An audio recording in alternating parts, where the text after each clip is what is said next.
I found my husband's 23-year-old secretary sitting in our kitchen that morning.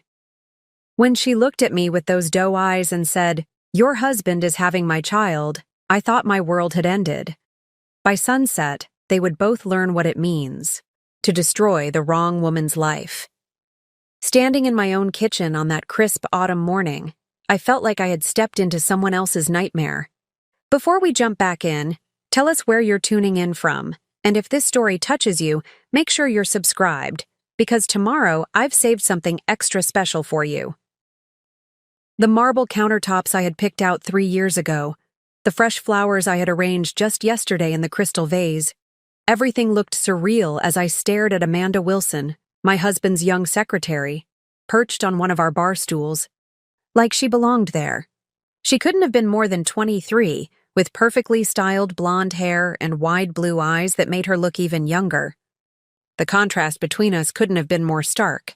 Me in my silk robe, hair still messy from sleep, and her in a fitted black dress that probably cost more than most people's weekly salary. My husband Michael's taste in women was apparently as expensive as his taste in everything else. "I'm sorry to come here like this," Amanda said, her voice trembling slightly. But there was something in her eyes that didn't match her apologetic tone. "But I thought you should know. Michael and we've been seeing each other for the past 6 months, and now I'm pregnant with his child." The words hit me like a physical blow, but 15 years of corporate law had taught me how to keep my composure even when my world was crumbling. I gripped the edge of the counter, my knuckles turning white, but my voice remained steady. "Does Michael know you're here?" Amanda shook her head, a small smile playing at the corners of her lips. "No. I wanted to tell you first. I thought you deserved to know before everyone at the firm finds out."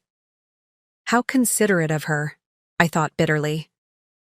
The girl who had been sleeping with my husband for half a year suddenly developed a conscience. But something about her demeanor, the way she sat in my kitchen with such confidence, told me this wasn't about conscience at all. This was about marking her territory.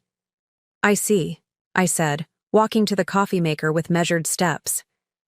"And I assume you've taken a pregnancy test? Have you seen a doctor?" "Yes to both," she replied, pulling out an ultrasound picture from her designer purse. "I'm 8 weeks along. Michael he was surprised when I told him yesterday, but he said he'd handle everything. He promised we'd figure it out together." I wanted to laugh at the naivety in her voice. Michael Harrison, managing partner at Harrison & Brooks law firm, didn't figure things out together with anyone. He calculated, manipulated, and controlled. I should know. I'd been married to him for 12 years. "Would you like some coffee?" I asked, my voice perfectly pleasant. "Oh, I'm sorry. Probably not in your condition." Amanda's smile faltered slightly. She clearly hadn't expected this reaction. Where was the screaming? The tears? The dramatic confrontation she had undoubtedly rehearsed in her mind? "No." "Thank you," she said, suddenly looking uncertain. "I should probably go. I thought you should hear it from me." "That's very thoughtful of you," I replied, pouring myself a cup of coffee with steady hands. "And Amanda? One more thing before you go." She paused, halfway off the stool, looking at me expectantly. "You might want to ask Michael about the Harrison family trust. Specifically, the infidelity clause his grandmother insisted on including." I took a sip of my coffee, savoring the moment. It's quite interesting reading material. The confidence in her eyes flickered, replaced by something that looked like fear. Good. She should be afraid. Because while she had been playing house with my husband, dreaming of a future funded by Harrison money, she had no idea who she was really dealing with. I watched her hurry out of my kitchen, her designer heels clicking against the hardwood floors. As the front door closed behind her, I pulled out my phone and dialed a familiar number. "Sarah, it's Rebecca. I need you to pull every file we have on the Harrison Family Trust and get me an appointment with Judge Matthews, the one who oversees the trust." I paused, a cold smile spreading across my face. It's time to remind my husband exactly what he stands to lose. The game had begun, and I was about to show them both that hell hath no fury like a woman who knows exactly how to use the law to her advantage. Michael might be the managing partner, but I hadn't spent 15 years specializing in trust and estate law for nothing. By the time I was done, they would both learn that some mistakes come with consequences they never saw coming. After Amanda left, I sat at my kitchen island, mind racing with possibilities. The Harrison Family Trust wasn't just any trust. It was a $50 million empire built by Michael's grandmother, Eleanor Harrison, a woman who had survived 3 cheating husbands and had made damn sure her grandchildren wouldn't follow in their footsteps. The infidelity clause wasn't just a suggestion, it was ironclad. I pulled up the trust documents on my laptop, though I hardly needed to review them. I had helped Eleanor revise them 5 years ago, something Michael had conveniently forgotten. My fingers traced the words on the screen as I recalled Eleanor's voice. "Make it bulletproof, Rebecca. Some lessons need to be expensive to be learned." The front door opened, and I heard Michael's familiar footsteps. He was home early. Amanda must have called him. I didn't turn around, keeping my eyes fixed on the laptop screen as he entered the kitchen. "Rebecca," he said, his voice carrying that smooth, controlled tone he used in the courtroom. "We need to talk." I took another sip of my coffee, still not looking at him. "About your pregnant secretary? Or about how you're about to lose your share of the family trust?" There was a moment of silence, then the sound of him setting his briefcase down. "She told you."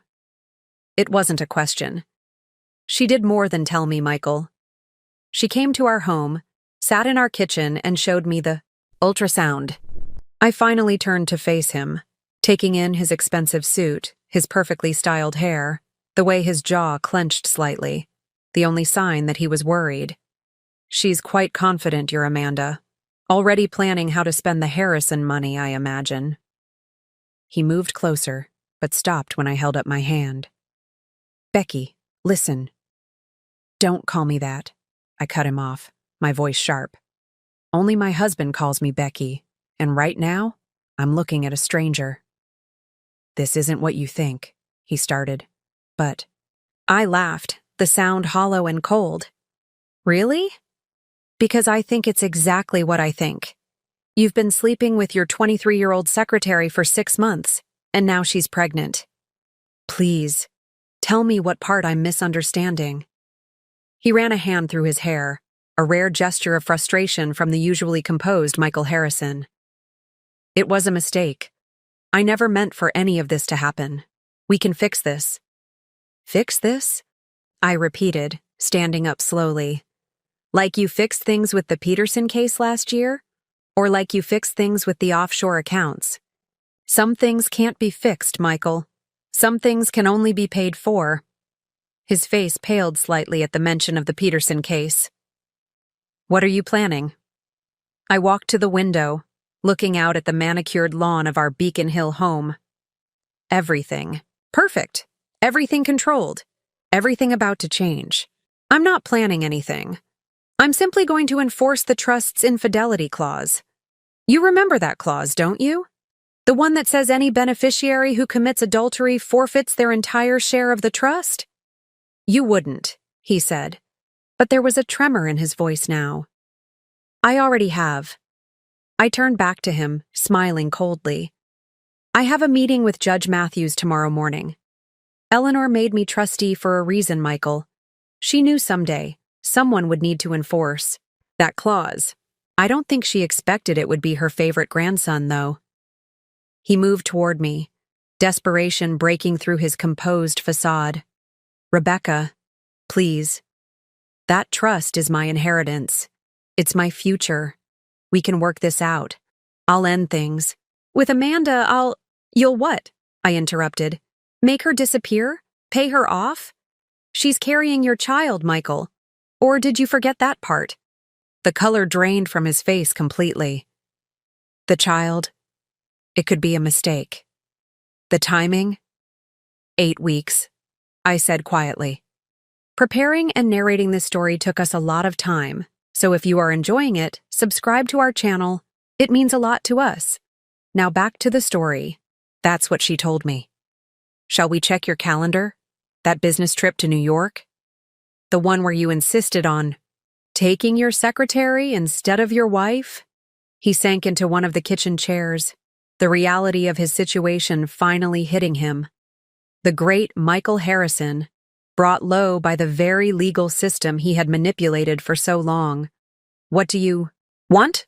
He asked finally, his voice barely above a whisper. I walked to my laptop, turning it so he could see the trust documents. I want you to understand exactly what you've lost. $50 million, Michael. Your share of the family trust, your position as managing partner, because let's be honest, the board won't keep you once this gets out, and your reputation in Boston's legal community. All gone because you couldn't keep your hands off your secretary. You're going to destroy everything we've built, he said, a note of anger creeping into his voice. No, Michael, I corrected him, my voice steady and cold. You destroyed everything. We built the moment you decided to sleep with Amanda. I'm just making sure you pay the proper price for it. I gathered my laptop and coffee cup, preparing to leave the kitchen. At the doorway, I paused, turning back to him one last time. Oh, and Michael. You might want to call Amanda. She seemed so interested in the Harrison family money, I'm sure. She'll be fascinated to learn there won't be any. The next morning, I arrived at the courthouse early, my Louboutins clicking against the marble floors as I made my way to Judge Matthews's chambers. Sarah was already waiting for me, a thick folder of documents in her hands. In her 15 years as my legal assistant, I had never seen her look so eager. Everything's ready, she said, falling into step beside me. I've compiled all the evidence, emails, hotel receipts, text messages. The private investigator really came through. She lowered her voice. And you won't believe what else I found. I paused, turning to face her. Tell me. Amanda Wilson isn't just any secretary, Sarah said, a glimmer in her eye. Her father is James Wilson of Wilson Technologies. She didn't need this job, or Michael's money. This was about something else entirely. The pieces started falling into place. James Wilson, the tech mogul whose company was currently involved in a massive intellectual property dispute. The same dispute that Harrison and Brooks was handling, with Michael as lead counsel. How interesting, I murmured, my mind already racing, with the implications. Get me everything you can on Wilson Technologies' current legal troubles. And Sarah? Find out who else at the firm has been working on that case. Judge Matthews was already in her chambers when we arrived. Her silver hair, pulled back in its usual severe bun. She had known Eleanor Harrison well. They'd been in law school together, and I could see the disappointment in her eyes as she reviewed the documents. This is quite serious, Rebecca, she said, looking up at me over her reading glasses. The infidelity clause is clear, but the implications, this could destroy Michael's career. He destroyed his own career, Your Honor, I replied calmly. I'm simply ensuring the trust is properly executed according to Eleanor's wishes. The judge nodded slowly. And the pregnant secretary? What about her? That's a separate issue, I said, my voice carefully neutral. Though you might be interested in some additional information we've uncovered. I nodded to Sarah, who handed over another folder. Judge Matthews's eyebrows rose as she read through the new documents. Wilson? Technologies? This goes beyond a simple affair, doesn't it? It appears so, I agreed, which is why I'm also filing a motion to have Michael removed as lead counsel on the Wilson Technologies case. There's clearly a conflict of interest. The judge sat back in her chair, studying me carefully. You realize this won't just affect Michael? This could impact the entire firm. I'm well aware, I replied. But Eleanor Harrison built that firm on principles. She wouldn't want it compromised by someone who can't keep his personal and professional lives separate. Just then, My phone buzzed with a text from the private investigator. Meeting in progress. Wilson and Harrison, restaurant on Newbury Street. Sending photos now. I smiled coldly. And it seems Michael is about to make things even worse for himself. Judge Matthews sighed, reaching for her pen. I'll sign the order enforcing the infidelity clause. The trust assets will be frozen immediately pending final distribution according to the secondary beneficiary provisions. She paused. That would be you, Rebecca, as Eleanor's chosen successor. I stood, smoothing my skirt. Thank you, Your Honor. And about the Wilson Technologies case. I'll have my clerk prepare the necessary documents for an emergency hearing, she said. This needs to be addressed immediately. As we left the courthouse, Sarah hurried to keep up with my stride. What now? Now, I said, checking my phone as more photos came in. We wait for Michael to dig himself even deeper. He's meeting with James Wilson as we speak, probably trying to damage control. But he doesn't know about the trust order yet. I showed her the latest photo, Michael and James Wilson, in what appeared to be a heated discussion. Let's see how he handles losing $50 million and his biggest client in the same day. Back at my office, I settled in to wait. It wouldn't take long for the news to spread. In Boston's legal community, news like this traveled fast. I had already drafted emails to the firm's board of directors, attaching proof of Michael's indiscretions and the potential compromise of the Wilson Technologies case. Sure enough, within an hour, my phone started ringing. First, it was Amanda. "What have you done?" she demanded, her voice shaking. "My father just called me. He's furious. He says Michael might have compromised our entire case." "Your father?" I repeated innocently. "Oh, you mean James Wilson? The same James Wilson whose company is being represented by my husband? Sorry, soon-to-be ex-husband, in a $100 million intellectual property dispute? That must be awkward." There was a long pause. "This isn't what you think," she started, but I cut her off. "Actually, Amanda, I think this is exactly what I think. You used your father's connection to get a job at Harrison and Brooks, got close to the lead counsel on your father's case, and now you're conveniently pregnant with his child. The only question is whether you planned this from the beginning or if it was just a happy coincidence." "You're going to regret this," she hissed, but the fear in her voice was unmistakable. "No, Amanda, you're going to regret this. Because now your father is probably realizing that his entire legal strategy might be compromised. And Michael? He's about to lose everything. His money, his position, his reputation. I wonder how interested he'll be in playing happy families with you when he's facing an ethics investigation and possible disbarment." I hung up before she could respond, just as another call came in, this time from the firm's senior partner, Richard Brooks. "Rebecca," he said gravely, "we need to talk about Michael." "Yes, we do," I agreed. "I assume you've received my email about the Wilson Technologies situation." "It's troubling," he admitted. "We're calling an emergency board meeting. Your presence would be appreciated." I smiled, though he couldn't see it. "Of course. I'll bring all the relevant documentation, including the trust order from Judge Matthews." As I gathered my things for the board meeting, Sarah appeared in my doorway. "Michael's here," she said quietly. "He's demanding to see you." I nodded, taking my time organizing my files. Let him. Wait. I have a feeling he's about to learn a very valuable lesson about consequences. Through my office window, I could see Michael pacing in the reception area, his usually perfect appearance showing signs of strain. His tie was loose, his hair disheveled. It was a far cry from the polished managing partner who had seemed untouchable just yesterday. "Tell him," I said to Sarah, "that I'll see him at the board meeting. And Sarah, make sure security is on standby. Something tells me this isn't going to be a quiet discussion."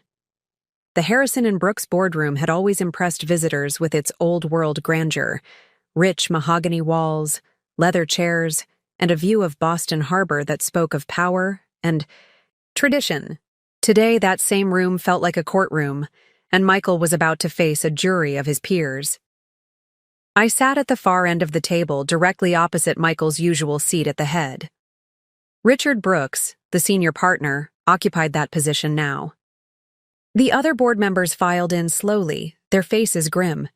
Everyone had read my email. Everyone knew what was at stake.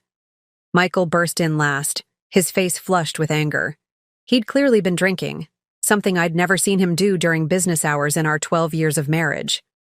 His eyes locked onto mine, and for a moment, I saw something dangerous flash across his face.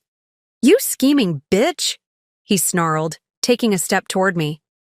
Two security guards immediately moved forward from their positions by the door, but I held up my hand to stop them.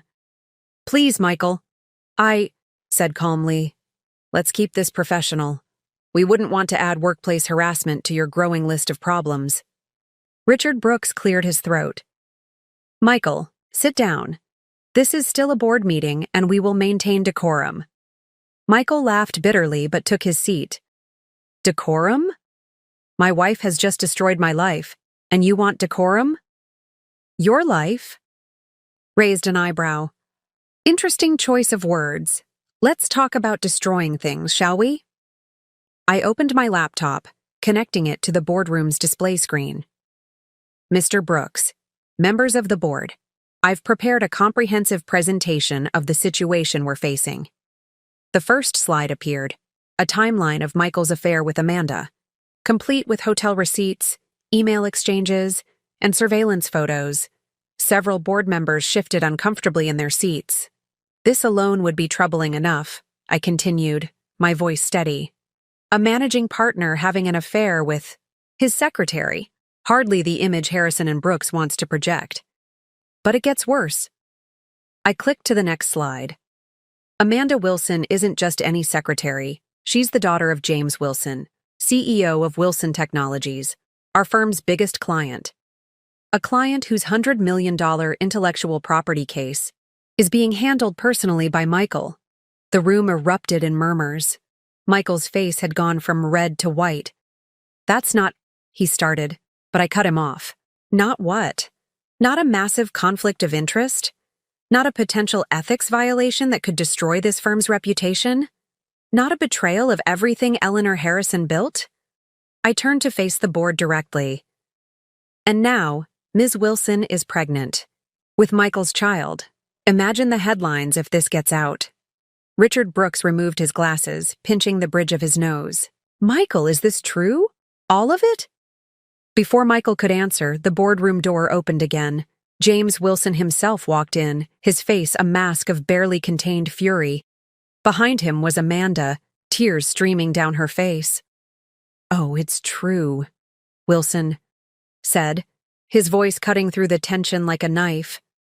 "My daughter just confirmed everything, though she neglected to tell me about her condition."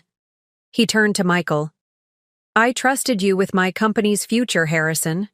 Instead, you were busy seducing my daughter?" Michael stood up, desperation clear in his voice. "Jim, I can explain. This doesn't affect the case. I've kept everything completely separate." "Separate?" I interrupted, clicking to the next slide. "Then perhaps you'd like to explain these emails? The ones where you discuss case strategy with Amanda? Or these phone records showing calls to Wilson Technologies competitors right after your business trips together?" The color drained from James Wilson's face. "What calls?" I smiled coldly. "It seems your daughter wasn't the only one. Playing both sides, Mr. Wilson. Michael has been hedging his bets. Those calls were to your main competitor's legal department. I'm sure the ethics board will be very interested in reviewing them." Amanda stepped forward, her designer dress now wrinkled, her perfect makeup smeared with tears. "Michael, you promised." You said we would be together." "Amanda, please," Michael pleaded. "Not now."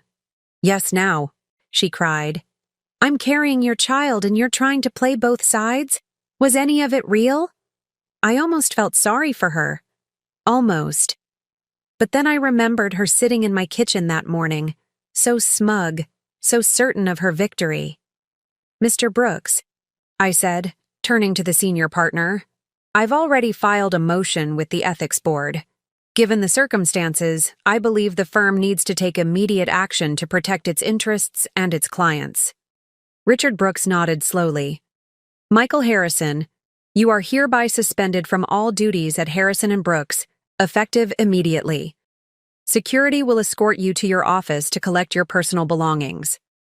"You can't do this," Michael said, his voice cracking. "This is my firm. My name is on the door." "Actually," I interjected, "according to the partnership agreement Eleanor put in place, any partner found to have violated ethical guidelines can be removed by a board vote. And given that you've lost your share of the family trust due to the infidelity clause, you no longer meet the capital requirements to maintain your partnership." Michael turned to me, and for the first time, I saw real fear in his eyes. "Rebecca, please. Everything we've built together. Save it." I cut him off.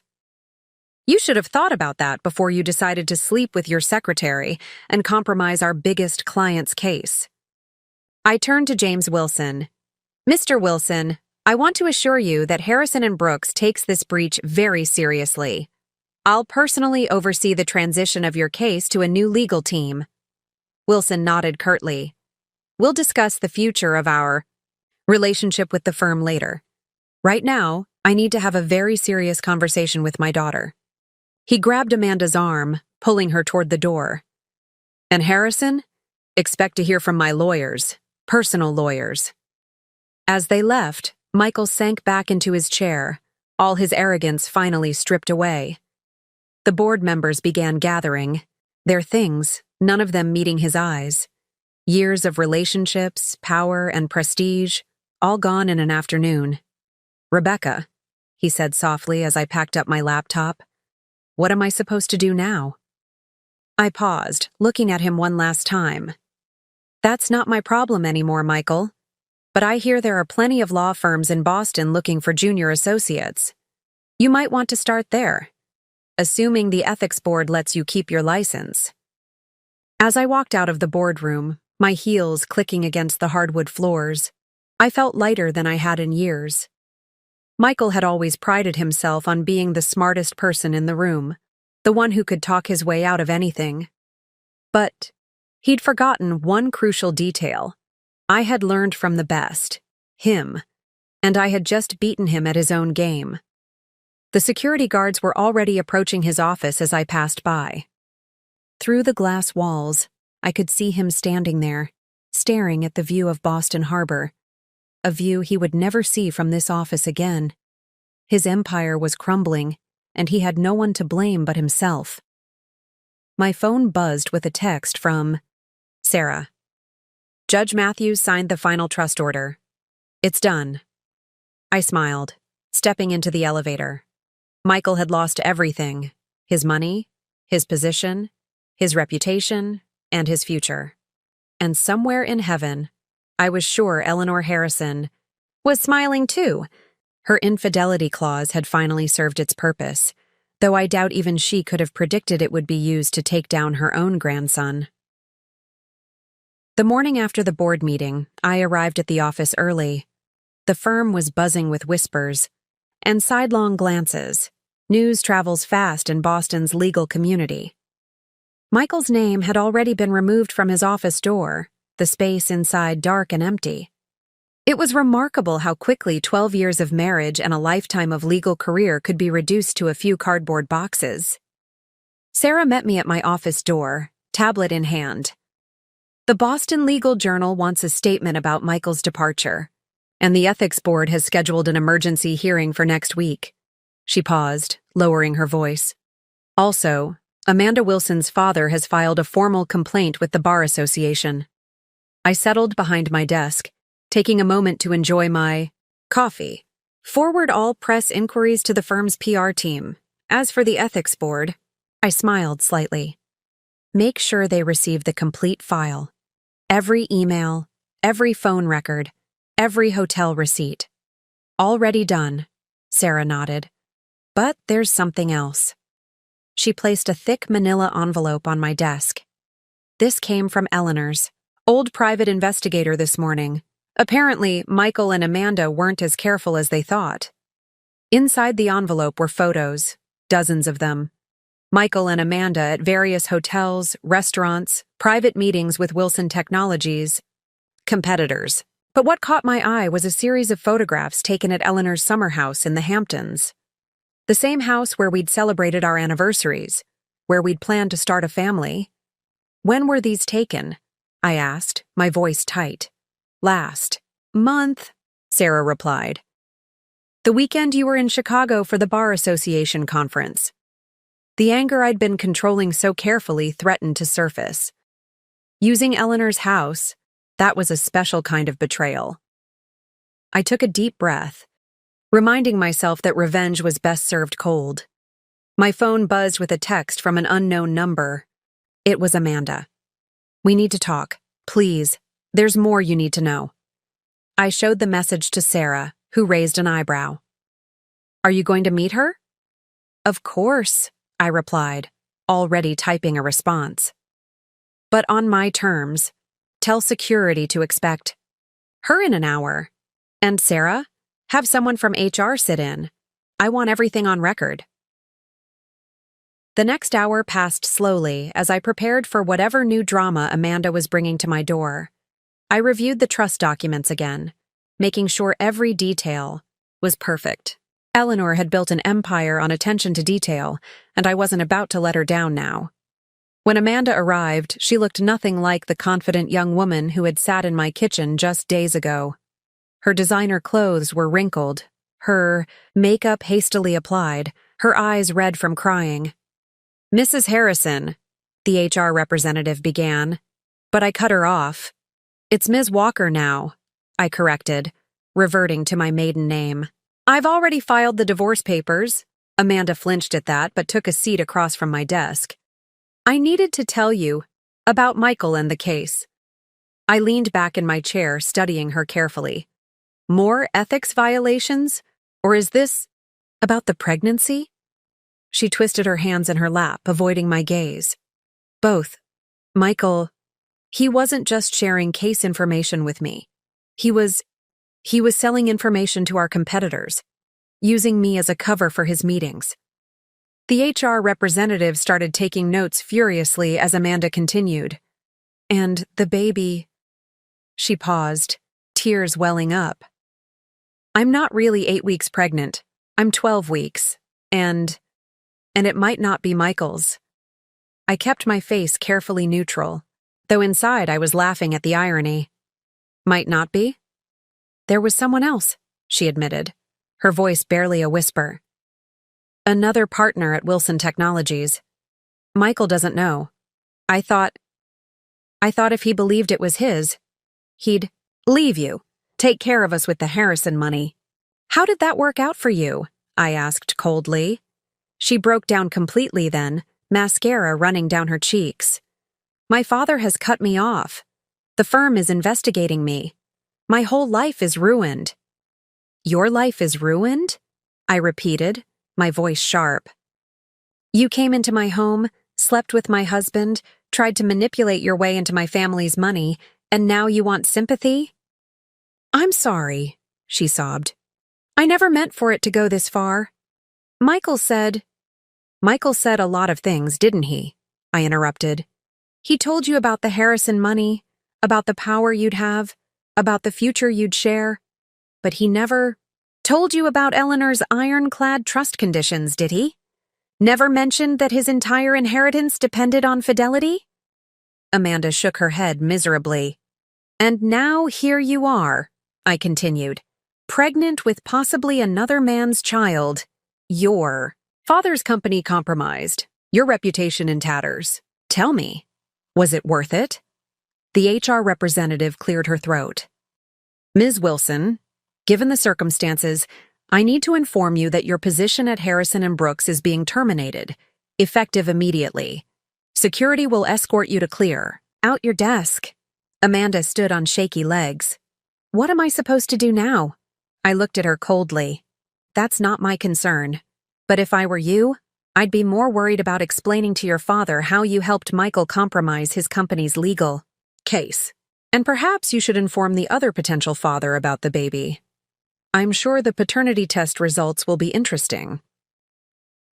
As security led her away, Sarah came in with more updates. The ethics board wants to move up Michael's hearing. Apparently, there's been another complaint? Something about offshore accounts? I smiled. Ah, yes, the Peterson case. Michael's little secret project. Send them the files from Eleanor's private safe. The ones about the hidden accounts in the Cayman Islands. Sarah's eyes widened. You knew about those? Eleanor knew everything, I replied. She kept records of all Michael's indiscretions, financial and otherwise. She was waiting for the right moment to use them. I guess that moment is now. My phone buzzed again. Michael this time. I let it go to voicemail, already knowing what he wanted. He'd be discovering the offshore account revelations soon enough. His carefully constructed world wasn't just crumbling, it was being systematically demolished, brick by brick. Should I have his things from the house sent somewhere? Sarah asked. I considered for a moment. Have them delivered to his mother's house in Beacon Hill, along with copies of all the evidence, the affair, the ethics violations, everything. She should know exactly why her son lost his inheritance. Looking out my office window at the Boston skyline, I felt a sense of completion. Michael had gambled everything, his marriage, his career, his inheritance, on the assumption that he was smarter than everyone else. He'd forgotten that I had learned from the best. Eleanor Harrison herself, a woman who had turned betrayal into an art form of consequences. One more thing, I told Sarah. Contact the contractor. I want Eleanor's summer house in the Hamptons. Completely renovated. New furniture. New everything. I think it's time for a fresh start. The game wasn't quite over yet, but the end game was in sight. Michael would face the ethics board next week. Amanda would deal with her father and her complicated pregnancy, and I would rebuild, stronger than ever, just as Eleanor had taught me. The ethics board hearing was scheduled for 9 a.m. at the Massachusetts Bar Association building. I arrived early, watching as other players in this drama filtered into the historic, courthouse-style room. Michael's mother, Patricia Harrison, sat in the back row, her silver hair perfectly coiffed, but her face drawn with worry.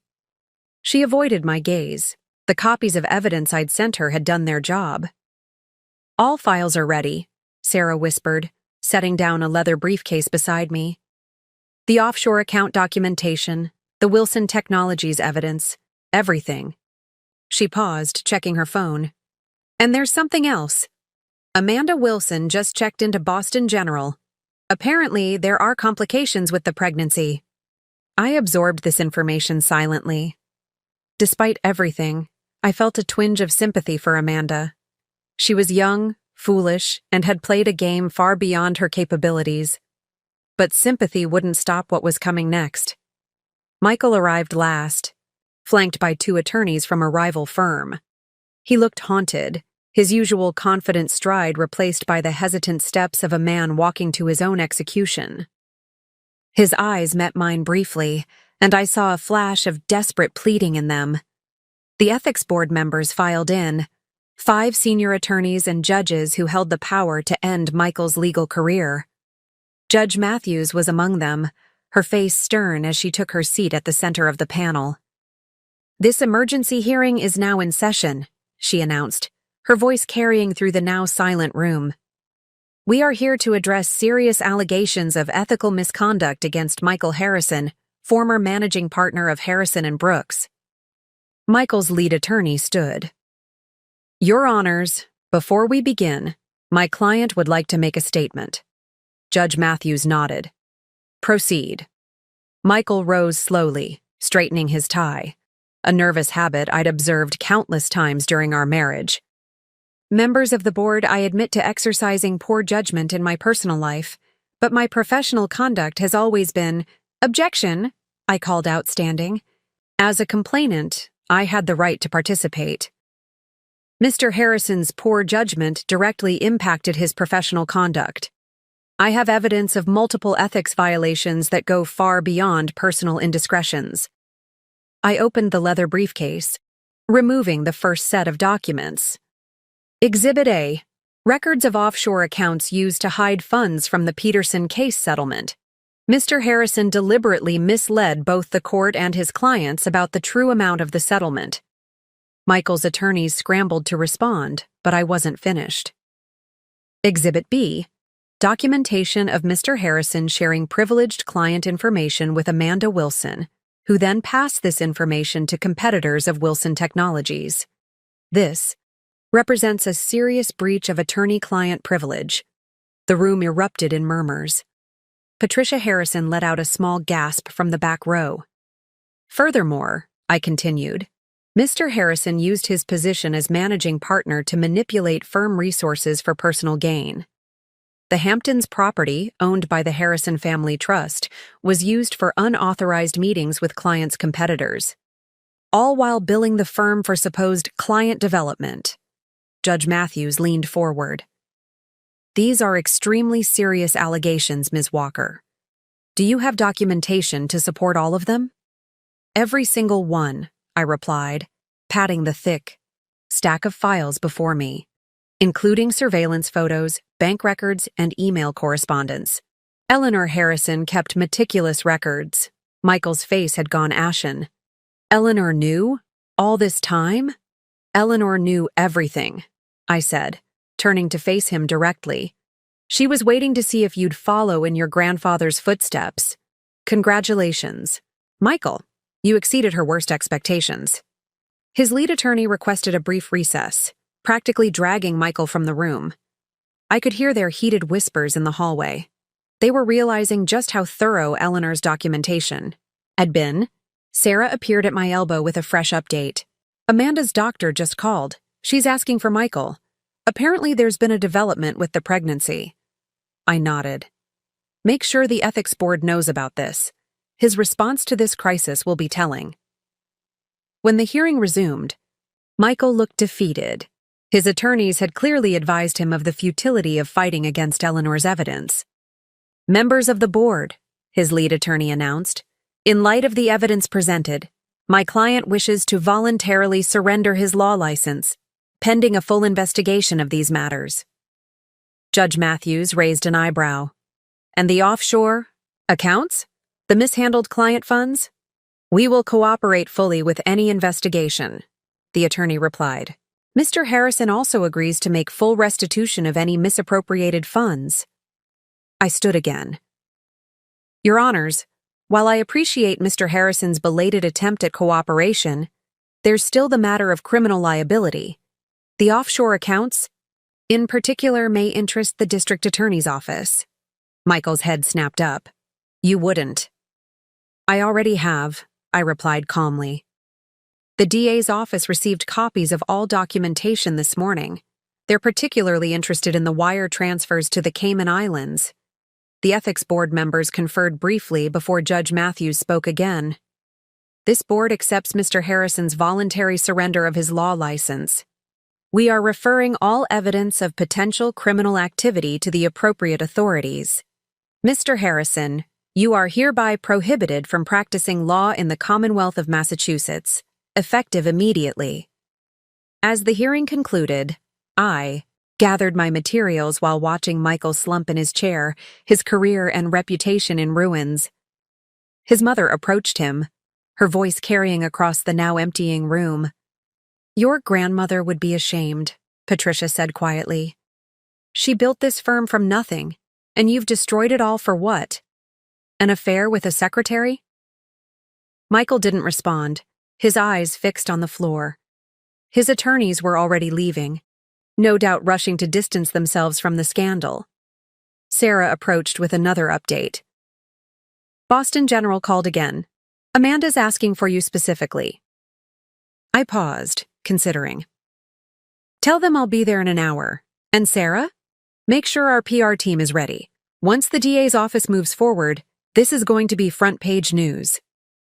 As I left the Bar Association building, I saw Michael standing alone, On the steps, staring out at the city he'd once dominated.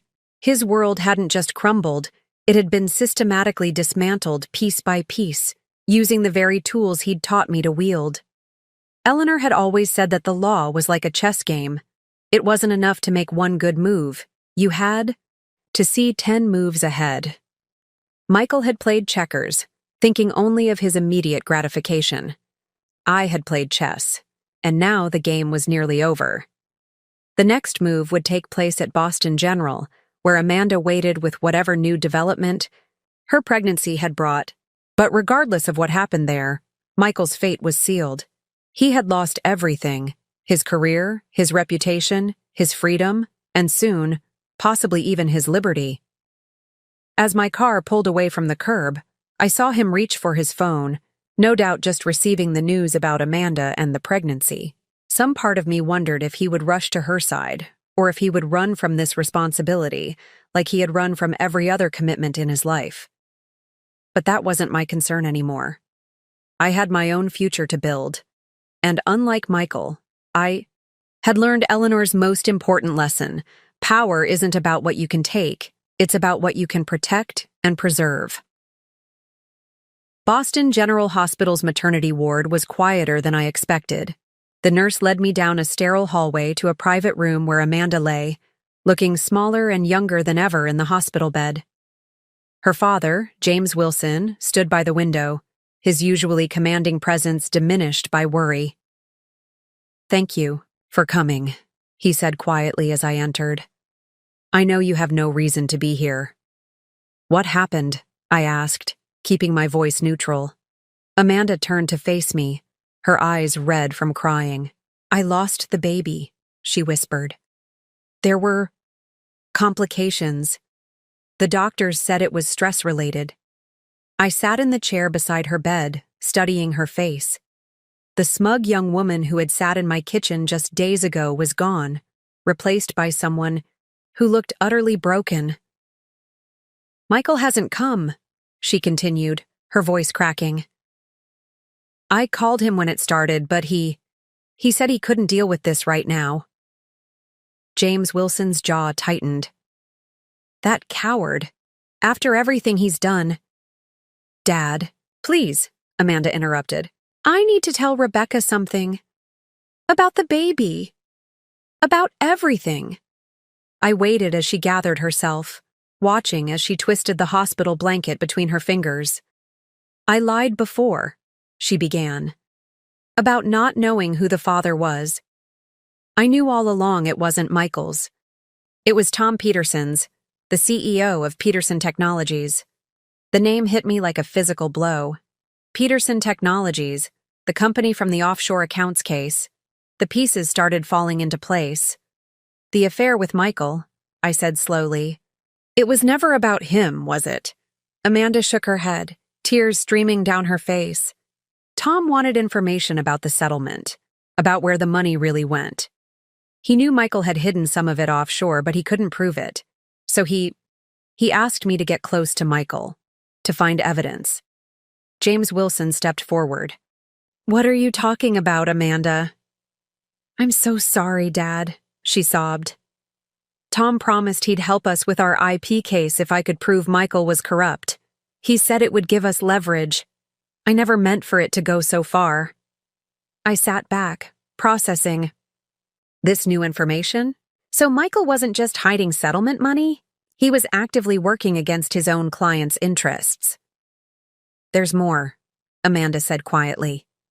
"In Michael's office, there's a safe behind the Monet print.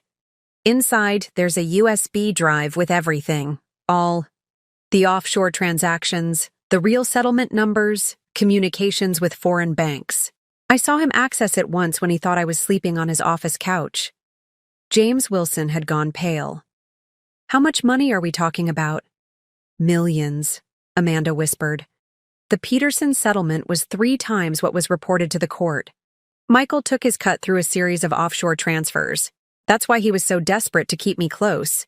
He thought I was just a naive secretary who had stumbled onto his secret." I pulled out my phone, typing quickly. "Sarah, get me Judge.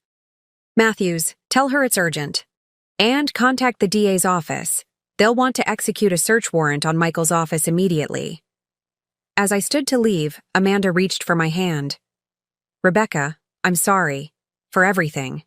I never thought about how this would affect real people. You. My father. Even Michael. I was just playing a part, but somewhere along the way it all became real. I looked at her hand on mine, then back at her face. Actions have consequences, Amanda. You played with people's lives like they were pieces on a chessboard.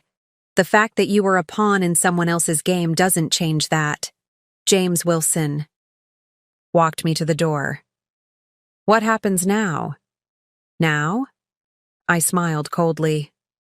Now Michael faces criminal charges for fraud and embezzlement. The DA will be very interested in both the offshore accounts and the manipulation of client funds. As for Peterson, technologies. I paused. I suggest you have your legal team review all communications with Tom Peterson. Something tells me his hands aren't clean in this either. My phone buzzed. Sarah again. The DA's office just arrived at Harrison and Brooks with a search warrant. Michael tried to access his office, but security stopped him. He's becoming volatile. Have them check behind the Monet, I instructed. And Sarah?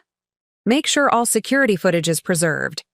I have a feeling Michael's reaction to this search will be very interesting to the prosecutors. As I left the hospital, I received another text. This one from Patricia Harrison. Eleanor's private investigator found more accounts. Zurich. Singapore. Michael's been busy.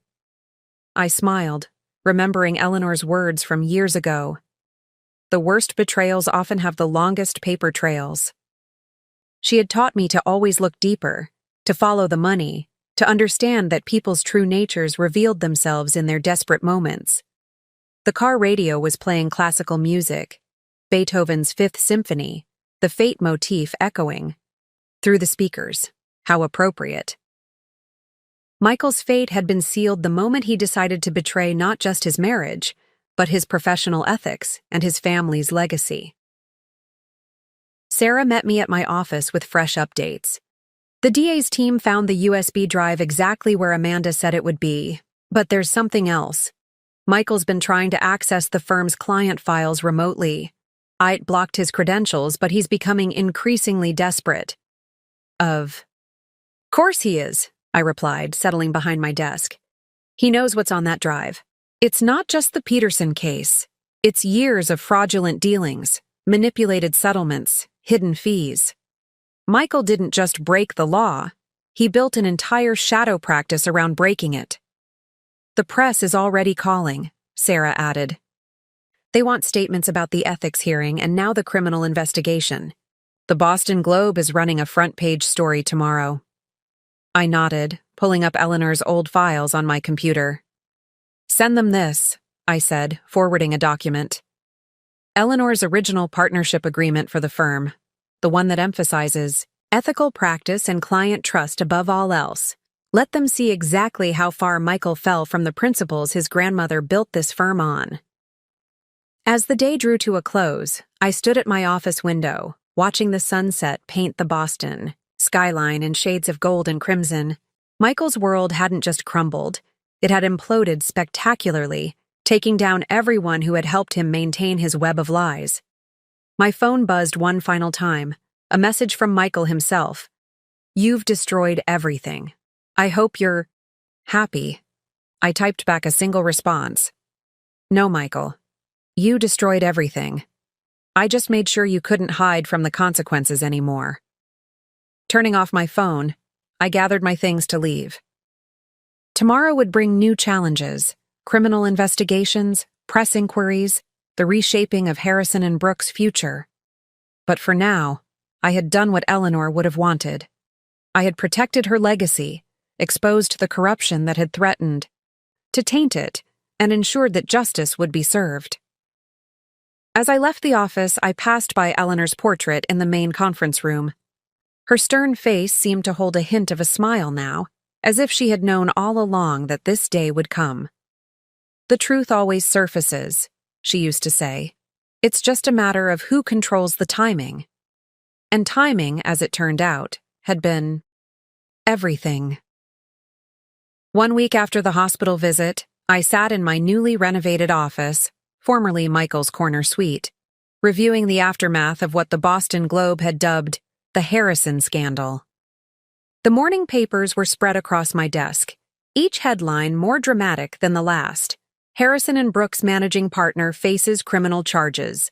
Legal dynasty rocked by fraud allegations. $1 million settlement scheme exposed, Sarah entered.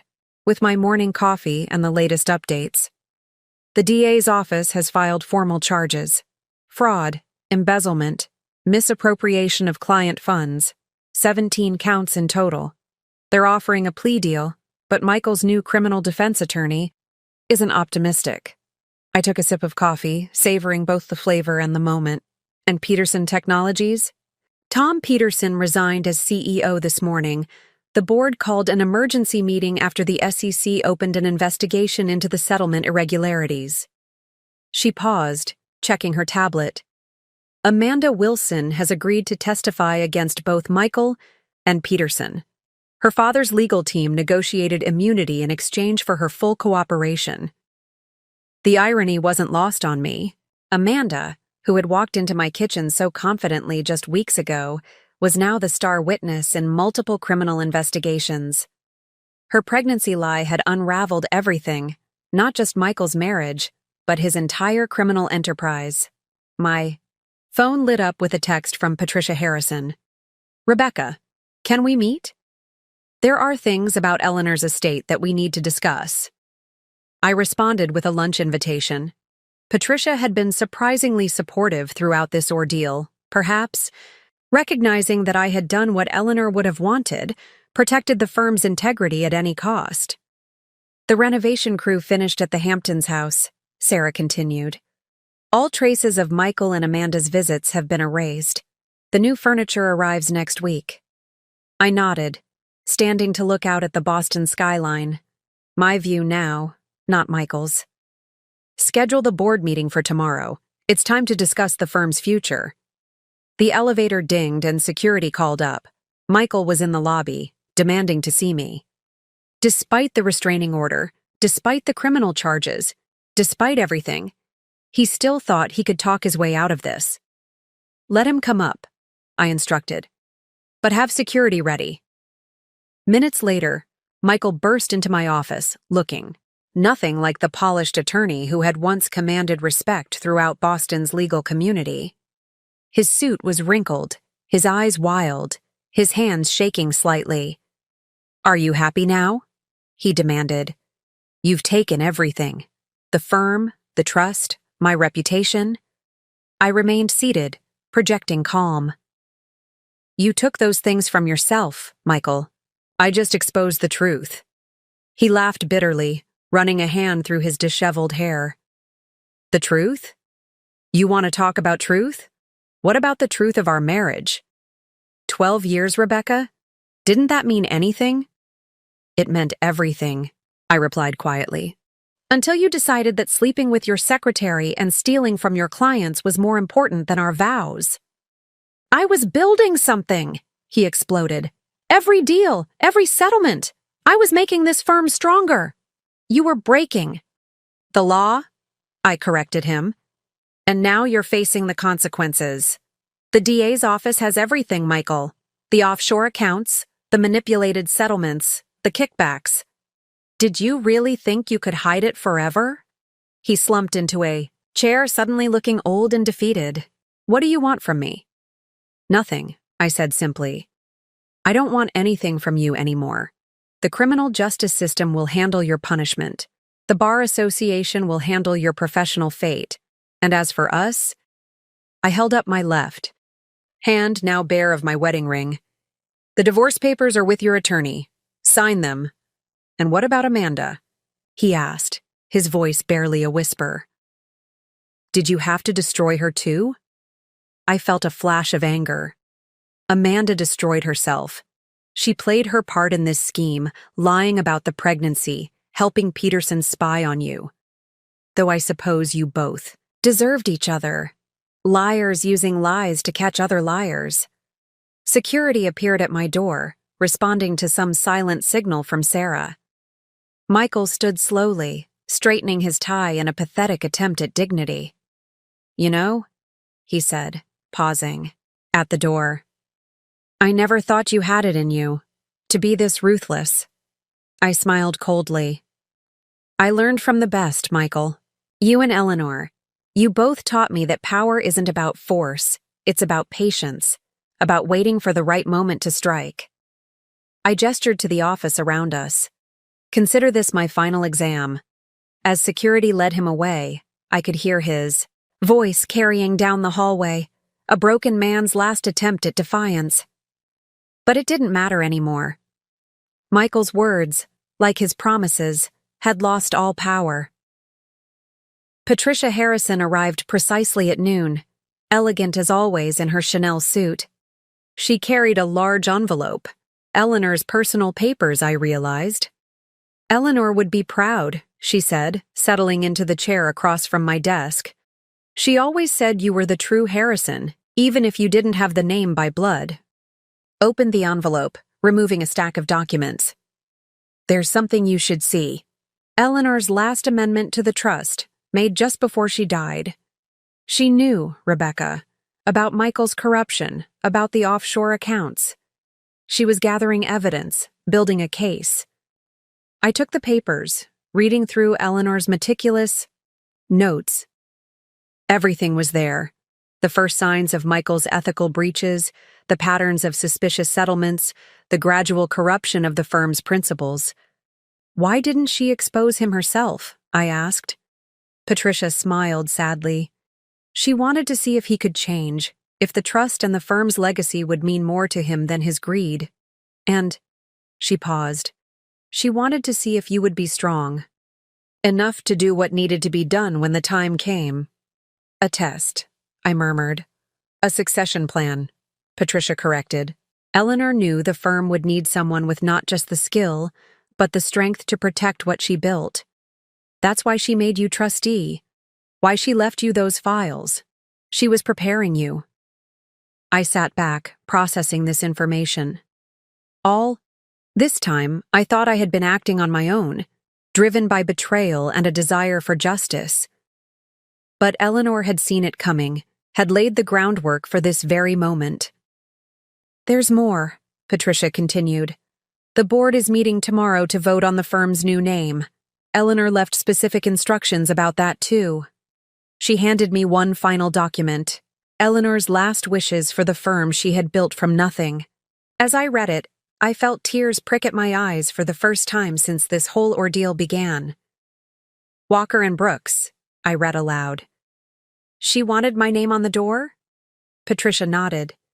"She said the firm needed someone who understood that justice and ethics weren't just words on a mission statement. They were principles worth fighting for, worth sacrificing for." As she left, I stood at the window again, watching the city below. Michael's world had crumbled, yes, but from its ruins, something stronger would rise. Eleanor had known that too, had planned for it, had prepared me for it. My phone buzzed with a final update from Sarah. Michael's attorney called. "He's accepting the plea deal. 15 years, minimum security, full restitution to clients." "Thank you, Sarah," I replied. "And schedule a press conference for after tomorrow's board meeting. It's time to announce the firm's new direction." The sun was setting over Boston Harbor, painting the sky in shades of victory. Eleanor had been right. Power wasn't about destruction. It was about reconstruction. About taking the broken pieces and building something better. Walker and Brooks would rise from the ashes of the Harrison scandal, stronger and more ethical than ever. And somewhere I knew Eleanor was smiling. 3 months after Michael accepted his plea deal, I stood in Eleanor's recently renovated summer house in the Hamptons. The ocean breeze carried away the last traces of autumn, and with it, the final remnants of my old life. Every room had been transformed. New furniture, new artwork, new memories waiting to be made. The master bedroom, where Michael and Amanda had betrayed me, was now my private study, Eleanor's portrait hanging prominently above the fireplace. Sarah's voice came through on speakerphone, updating me on the latest developments. The SEC investigation into Peterson Technologies is complete. Tom Peterson is facing federal charges, and the company's stock has plummeted. James Wilson's company is positioned to acquire their main patents in the bankruptcy proceedings. Life had a way of coming full circle, I thought, watching the waves crash against the private beach. And Amanda? She completed her testimony against both Michael and Peterson. The DA's office kept their immunity deal. She's moved to Seattle. Apparently, her father got her a position at their West Coast office, far away from the scandal. I walked through the house, running my fingers along the new marble countertops in the kitchen. And the firm? Walker and Brooks is officially the top-ranked corporate law firm in Boston, Sarah reported, pride evident in her voice. The American Bar Association is featuring our ethics compliance program as a model for other firms. The article mentions how we've risen from scandal to set new standards in legal ethics. The irony wasn't lost on me. Eleanor's legacy had not only survived, but thrived through this ordeal. The firm she built was stronger than ever, its reputation for integrity now unshakable. My phone buzzed with another call. Patricia Harrison. I should take this, I told Sarah. We'll finish the updates later. Patricia's voice was warm when I answered. Rebecca, dear, I've just come from visiting Michael at the federal prison. I settled into one of the new leather armchairs, preparing myself. How is he? Broken, she said simply. He wanted me to ask you something. About Eleanor's last amendment to the trust, the one that named you as his successor. He wants to know if you knew all along. I thought back to those final conversations with Eleanor, the subtle ways she had prepared me for this moment. Not everything, I admitted, but she taught me to watch, to wait, to recognize when someone was choosing power over principle. She would be proud, Patricia said softly. Not just of how you handled Michael's betrayal, but of how you've rebuilt the firm. Walker and Brooks is everything she hoped Harrison and Brooks could be. After ending the call, I walked to Eleanor's study, the one room I hadn't renovated. Her presence was strongest here, in the leather-bound law books and the old case files she had meticulously maintained. Opening her desk drawer, I pulled out a letter I had found among her personal papers, dated just weeks before her death. My dear Rebecca, it began. If you're reading this, then you've discovered what I've long suspected about Michael. The corruption, the ethical breaches, the betrayals. You're probably wondering why I didn't stop him myself, why I left this burden to you. The answer is simple. I needed to know that the firm would have a guardian after I was gone. Someone who understood that true power lies not in the ability to break rules, but in the strength to uphold them. You were never just my grandson's wife, Rebecca.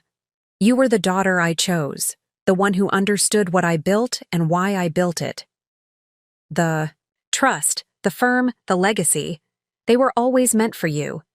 Michael's betrayal was his test, but it was your opportunity. Show them what it means to lead with integrity. Show them what a Harrison woman can do. I folded the letter carefully, returning it to its place. Eleanor had known, not just about Michael's corruption, but about the strength she had cultivated in me. She had turned Michael's betrayal into my triumph, his weakness into my power. My phone buzzed again, the DA's office. Ms. Walker? We've discovered additional offshore accounts. It seems Mr. Harrison's criminal activities extended further than we initially thought. We'll need your cooperation for this new phase of the investigation. Of course, I replied. Send. Everything to my office. I'll help however I can. After ending the call, I walked onto the beach house's deck, watching the sunset paint the ocean in shades of gold and crimson. Michael's web of lies was still unraveling, each new discovery confirming Eleanor's wisdom in choosing her successor. Sarah texted one final update for the day. Michael's former clients are all transferring their business to Walker and Brooks. The Peterson case settlements are being redistributed, The firm's revenue is up 40% this quarter. I smiled, thinking of Eleanor's favorite saying, "Success is the best revenge, but integrity is the best legacy." She had taught me well, not just about law and power, but about patience, about justice, about the importance of building something that would last. The autumn wind carried the salt spray across the deck, and with it, a sense of completion. Michael had lost everything: his freedom, his reputation, his future. Amanda had fled across the country, her dreams of wealth and status shattered. Tom Peterson was facing federal charges, his company in ruins. But I had gained something far more valuable than revenge. I had inherited Eleanor's true legacy, not just the firm and the trust, but the responsibility to uphold the principles she had lived by. Walker & Brooks would continue her work, protecting clients, upholding ethics, setting standards for the legal community. As the stars began to appear over the Atlantic, I raised my glass in a silent toast to Eleanor. She had seen this moment, coming, had prepared me for it, had trusted me to carry her legacy forward. In the end, the greatest revenge wasn't destroying Michael's world. It was building something better from its ruins. The next morning would bring new challenges, new cases, new opportunities to prove Eleanor right. But for now, I stood in the growing darkness, at peace with the knowledge that justice had been served, not just through Michael's punishment, but through the transformation of everything he had tried to corrupt. Eleanor's final lesson had been her greatest. True power isn't in the ability to destroy, but in the strength to rebuild, to transform, to create something lasting from the ashes of betrayal. As I watched the lights of distant ships on the horizon, I knew that lesson would guide Walker & Brooks, and me, into a future Eleanor would have been proud of. 1 year to the day after Amanda Wilson walked into my kitchen with her life-changing announcement, I stood at the podium in the Harvard Law School auditorium, preparing to deliver the commencement address. The irony wasn't lost on me. A year ago, my world had seemed to be ending. Now, I was being held up as an example of legal ethics and professional integrity. Success in law isn't just about winning cases, I began, looking out at the sea of eager faces. It's about understanding that every decision we make shapes not just our careers, but the very foundation of justice itself. From my position on stage, I could see Sarah in the audience, nodding encouragingly. She had been promoted to Chief Operations Officer of Walker & Brooks, her loyalty and integrity rewarded just as Eleanor would have wanted. Beside her sat Patricia Harrison, elegant as ever, representing the bridge between the firm's past and its future. A year ago, I continued, I stood in my kitchen listening to a young woman tell me that my husband was having her child. It seemed like my world was ending, but sometimes what feels like an ending is actually a beginning. The students leaned forward, drawn in by the personal narrative.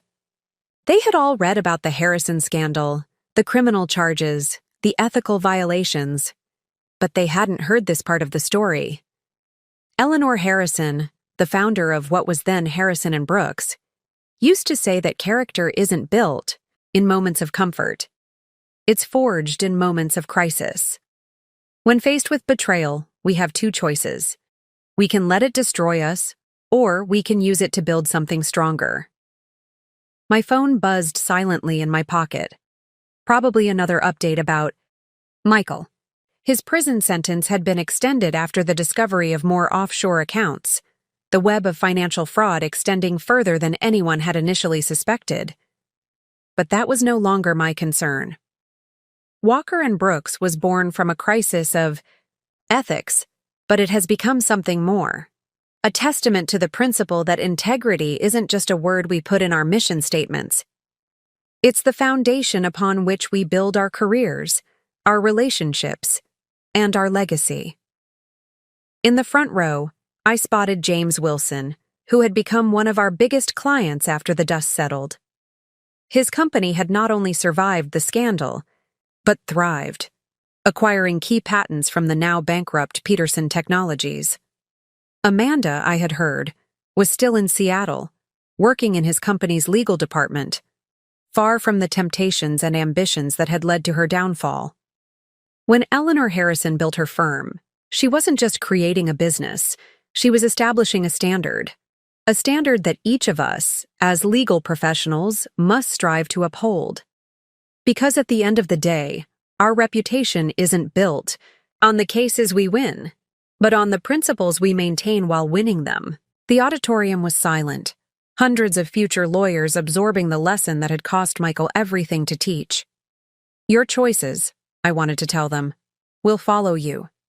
Every compromise, every ethical breach, every moment of choosing expediency over integrity, they all leave marks that can't be erased. The law isn't just about statutes and precedents, I continued. It's about trust. Trust between attorney and client, trust between partners, trust in the very system we serve.